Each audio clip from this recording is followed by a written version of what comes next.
Bonjour, c'est Mohamadi de Physiquement Millionnaire. Je suis coach en transformation physique et je partage avec vous des conseils, des outils pour vous motiver à adopter un style de vie plus sain et plus actif. On est à la 21e vidéo de mon défi de 30 vidéos en 30 jours. Cette vidéo est donc spéciale. Comme je vous en avais parlé, le 21e jour, c'est une journée clé dans l'adoption de nouvelles habitudes. Pour ceux qui veulent en savoir plus, regardez la vidéo numéro 13 de mon défi et vous comprendrez pourquoi. Donc, je suis ravi d'avoir atteint ce palier. Maintenant, on va rentrer dans le but de notre sujet d'aujourd'hui. Et aujourd'hui, c'est vraiment une réflexion que je vais avoir avec vous. Vous me direz en commentaire vos avis. Et c'est quoi donc cette réflexion? Vous allez le comprendre tout de suite. J'ai décidé d'en faire le sujet d'aujourd'hui parce que j'avais rendez-vous chez le chirurgien qui m'a opéré il y a 3 mois. Et comme toujours, il y avait beaucoup de monde dans la salle d'attente. Et j'ai patienté pendant plus d'une heure avant de voir le médecin alors que j'avais rendez-vous. Et dans la salle d'attente, j'ai entendu cette phrase qui est donc la réflexion que je veux avoir avec vous.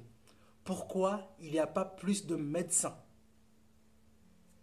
Alors je ne vous dis pas comment j'étais à l'instant où j'ai entendu cette question. Je me suis dit que c'était une très bonne question pour vous faire une vidéo pour y répondre. Je vais essayer de répondre à cette question et vous me direz ce que vous en pensez en commentaire. La question est, pourquoi il n'y a pas plus de médecins? Je vais donc reformuler cette question d'une manière à ce que je sois responsable et que je puisse agir pour trouver une solution.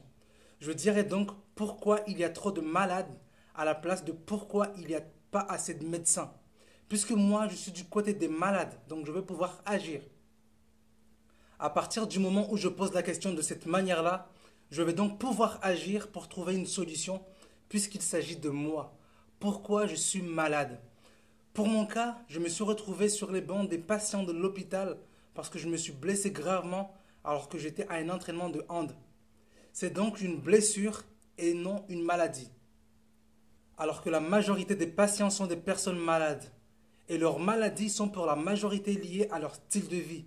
Aujourd'hui, beaucoup de personnes font des choix qui ne sont pas du tout les meilleurs pour avoir une bonne santé. Et ils s'étonnent de tomber malade et de remplir les hôpitaux. La première chose que j'ai remarqué quand j'étais dans la salle d'attente de l'hôpital, c'était que la majorité des patients étaient en surpoids.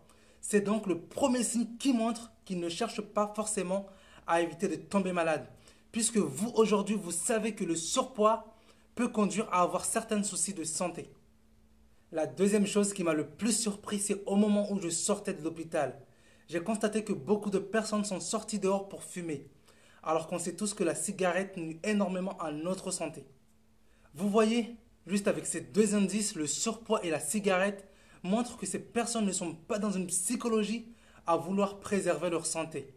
Et ils vont dire pourquoi il n'y a pas assez de médecins alors que la question est pourquoi il y a autant de malades. Voilà donc le constat que je fais pour expliquer qu'il n'y a pas forcément moins de médecins, mais plutôt beaucoup de personnes malades. Je vous demande donc de faire partie de ces personnes qui font tout pour préserver leur santé grâce à la prévention. La prévention, c'est le fait de se sentir responsable et de faire des choix qui nous permettent de rester le plus longtemps en bonne santé. On n'aura jamais la garantie de ne jamais tomber malade, mais au moins on minimisera les risques de tomber malade grâce à une bonne hygiène de vie et grâce à notre mode de vie.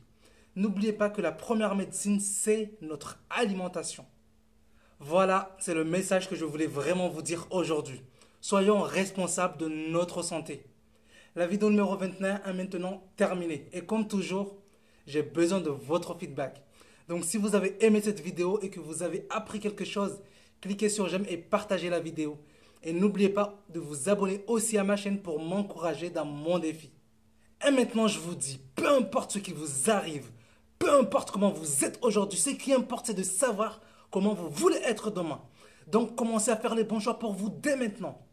Je vous dis donc à demain pour le prochain défi et n'oubliez pas de prendre soin de votre corps car c'est le seul endroit que vous avez pour vivre.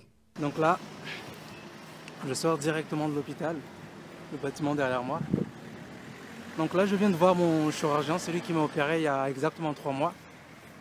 Et là, il vient de m'apprendre que c'est fini. Que j'aurai plus besoin de venir le voir. Puisque l'opération s'est très bien passée. La cicatrisation se passe mais merveilleusement bien. Donc franchement, j'espère ne plus avoir à revenir. J'espère vraiment ne plus avoir à avoir un médecin. Donc là, je vais encore continuer encore pendant un moment avec les séances de kiné. Mais sinon, on est sur une bonne voie de rétablissement. Allez, je vous dis donc à très bientôt pour de nouvelles aventures. Allez, bisous, bisous.